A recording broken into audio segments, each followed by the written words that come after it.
Membahas soal bagaimana persiapan dari timnas jelang lawan Tiongkok, kita sudah bersama dengan Caesar Vergio Ananto, Kepala Departemen Olahraga PP Tiongkok. Selamat malam waktu Indonesia, Mas Caesar. Selamat malam Mas Yasin di studio. Mas Caesar, ini bagaimana nih persiapan timnas jelang lawan Tiongkok di sana? Ya, terlihat tadi sudah dilakukan latihan ya, latihan terakhir sebelum menjelang pertandingan besok melawan tim nasional China ya. Hmm. Kita lihat optimisme dari para pemain kelihatan oke juga. Semoga kalau sesuai dengan kondisi yang ada kita bisa merebut 3 poin di kandang timnas China. Nah, ini harapan kita bersama ya, merebut 3 poin, kalahkan Tiongkok di kandang. Lalu kalau berbicara soal timnas Tiongkok nih, Anda melihatnya seperti apa nih?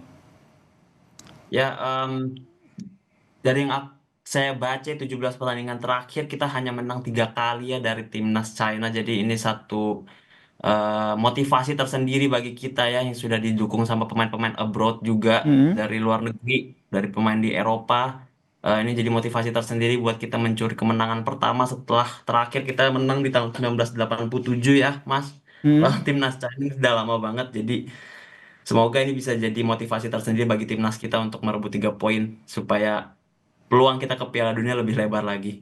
Amin, amin. Nah, saya ingin tanya juga nih pendapat Anda nih soal minus Jordi Amat nih. Anda membacanya akan seperti apa strategi ataupun pola permainan yang nantinya akan dilancarkan oleh STY?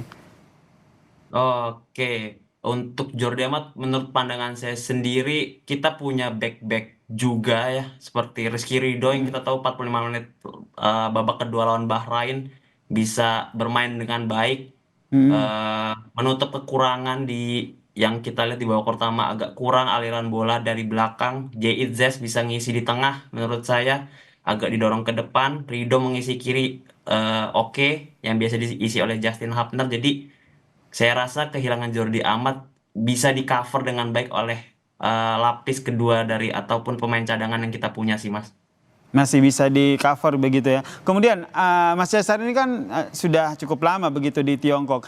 Mas Cesar sendiri melihat permainan ataupun gaya ataupun persiapan dari Tiongkok sendiri ini akan seperti apa untuk menghadapi Indonesia? Ya, saya sempat berbicara dengan beberapa masyarakat Tiongkok ya. Mm-mm. Eh, Mereka sendiri cukup ada yang pesimis, ada yang optimis untuk timnasnya bisa mengalahkan timnas kita, tapi mereka berharap mereka juga bisa mencuri poin. Jadi ini akan jadi pertandingan yang seru ya, Mas. Mm-mm. Karena Cinanya termotivasi untuk menang, Indonya juga termotivasi untuk menang. Walaupun di timnas China kita tahu Mm-mm. sedang mengalami badai cedera ya, ada 7 sampai 8 pemain yang ngalamin cedera. Bahkan kapten mereka terakhir Ule mengalami cedera, tapi kabarnya sudah bisa tampil melawan kita nanti pas besok hari ini. Oke, berarti ini timnas Indonesia ini sudah mulai diperhitungkan ya oleh timnas Tiongkok ya Mas Caesar ya?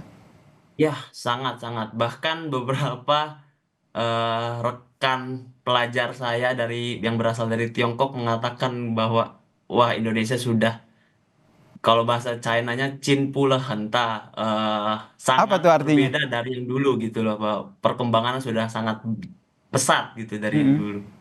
Apakah mereka juga menyimak beberapa pertandingan dari Indonesia sebelum-sebelumnya? Ya, ya, sangat menyimak. Bahkan setiap kali timnas Indonesia main, saya selalu dikabarin untuk jangan lupa ya kamu nonton, timnas kamu main nih. Hmm. Kemudian soal cuaca nih, ini bagaimana nih kondisi cuaca di sana? Terus nanti apakah timnas Indonesia ini sudah bisa beradaptasi, gampang beradaptasi atau seperti apa? Ya, untuk cuaca saat ini kita memasuki musim gugur ya Mas di sini. Jadi di Qingdao bagian utara China dalam kondisi yang cukup sejuk.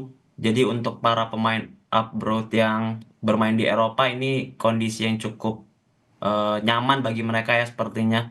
Cuaca tidak terlalu berbeda jauh lah dengan Eropa karena cuacanya sedang sejuk dingin di sini. Hmm. Untuk kualitas stadionnya sendiri sudah ada info belum? Oh ya, kemarin kita sempat lihat. Mm-mm. kualitas stadiumnya ya. Terlihat baik ya rumputnya. Jadi kemungkinan besar dari segi permainan, kalau kita bermain dengan passing pendek, umpan kaki ke kaki, ini akan berjalan dengan baik ya bolanya kelihatannya kalau dari kondisi lapangan yang sudah disurvei hari kemarin oleh eh, teman-teman dari PPIT lainnya di Shantong. Oke, kemudian bagaimana dengan antusiasme dari warga negara Indonesia untuk menyaksikan laga timnas melawan Tiongkok? Iya, antusiasmenya sangat tinggi ya menurut saya. Sampai Heeh. saat ini kemarin kami mendata ada sekitar 300 sampai 350 masyarakat Indonesia yang membeli tiket langsung ke stadium, karena kita tahu juga Qingdao ini tidak Mm-mm. bukan berdekatan dengan kota-kota besar lainnya seperti Beijing atau Guangzhou atau apa ya. Qingdao ini lumayan agak jauh dari Beijing, sekitar 4 jam naik bullet train atau bullet train itu yang kereta cepat ya, itu sekitar Mm-mm. 3 sampai 4 jam. Jadi eh, agak susah menjangkaunya, tapi tetap antusiasmenya cukup tinggi. 300 sampai 350 orang menurut saya cukup tinggi untuk menonton laga ini Mm-mm. walaupun kondisinya agak jauh ya dari kota-kota besar. Tapi ini ada yang koordinir ya, Mas Cesar, untuk nonton bareng begitu langsung menuju ke stadion untuk nonton bareng laga timnas ini. Ya, betul. Ini dikoordinir langsung oleh kami pihak PPIT, Heeh. PPI Tiongkok bersama KBRI langsung mengkoordinir para supporter ini untuk bisa langsung penonton langsung ke stadium. Jatah tiket yang dialokasikan berapa, Mas? eh dari pihak China Federation Football Association itu memberikan jatah sekitar 1.000 sampai 1.500 sampai 2.000 lah. Tapi mungkin Oke. memang karena jarak dan kendala lain-lain Hmm. hanya terisi slot sampai 350. Hmm. Oke, kemudian ini nih, biasanya kalau menonton itu kan membawa atribut khusus nih. Kalau teman-teman di Tiongkok sendiri sudah nyiapin atribut khusus nggak untuk mendukung timnas Indonesia nanti? Ya, kemarin sudah sih karena kita mendata juga ya atributnya. Ada yang Hmm. membawa spanduk, ada yang membawa pastinya memakai jersey ya. Terus ada yang memakai Hmm. atribut-atribut lain seperti bando, topi, dan bahkan toa. Drum pun kita Hmm. kemarin sampai ada yang menyewa di salah satu tempat di China. Besok tinggal dibawa jadinya langsung ke stadium. Berarti termasuk menyiapkan yel-yel begitu ya untuk membakar Ya, semangat timnas betul, di sana betul. ya. Oke, ini termasuk menyiapkan koreo khusus atau yel-yel begitu ya, Mas? Iya, betul, betul. Kami menyiapkan yel. Nanti ada yang koordinir langsung di dalam stadiumnya. Berarti tiket hingga saat ini masih tersedia?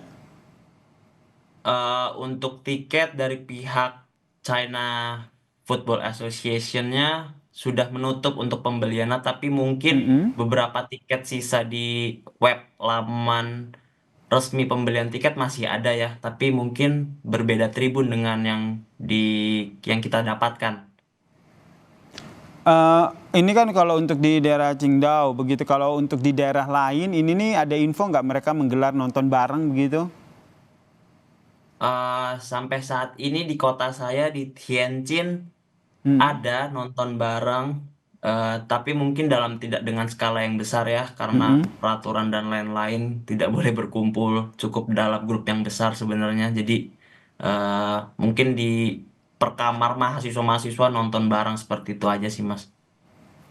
Oke, baik. Kita tentu berharap ya nanti pertandingan nanti bisa dimenangkan oleh timnas Indonesia ya saat melawan timnas Tiongkok nanti ya, Mas Caisar ya. Iya, Ini amin, harapan kita amin, betul. bersama begitu. Terima kasih Mas Caisar Vergio Ananto ini selaku Kepala Departemen Olahraga PPI Tiongkok telah berbagi informasi bersama kami di Kompas Malam. Salam sehat Mas Caisar.